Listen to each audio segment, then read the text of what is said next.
नमस्कार, सार्वमंथन न्यूज महाराष्ट्रमध्ये आपलं स्वागत. पाहुयात आजची सविस्तर बातमी. मग पार्थ पवार असेल की आता मी महेश पाटलाचं मुंबई सहआयुक्ताचा जो मुद्दा मांडला त्या पद्धतीचं चित्र आपण कामकाजाला सुरुवात झाल्यानंतर वरिष्ठ मंत्री किंवा कॅबिनेट मंत्रीच सभागृहात उपस्थित नाहीत. आज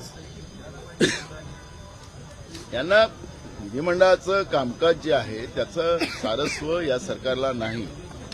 सगळे आपल्या सेटिंगमध्ये लागले राहतात आणि त्याच्यामुळे विधिमंडळाचा जो दर्जा होता महाराष्ट्राचा या सरकारने घालवलेला आहे असं म्हटलं तर वावगं ठरणार. दिल्लीमध्ये जे शेतकऱ्यांसाठी सहायता निधी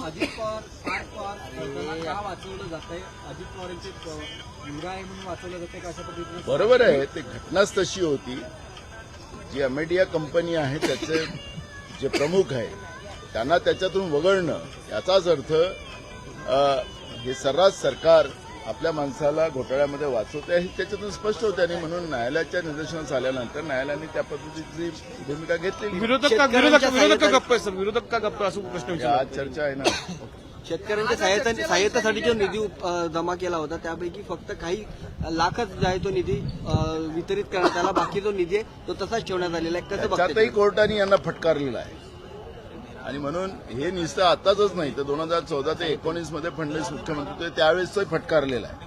त्यामुळे हे खोटारड आहे. शेतकरी विरोधी सरकार महाराष्ट्रामध्ये आहे, देशामध्ये. गेल्या 11 वर्षात सार्वमंथन न्यूज महाराष्ट्राला लाईक करा, शेअर करा, सबस्क्राईब करा.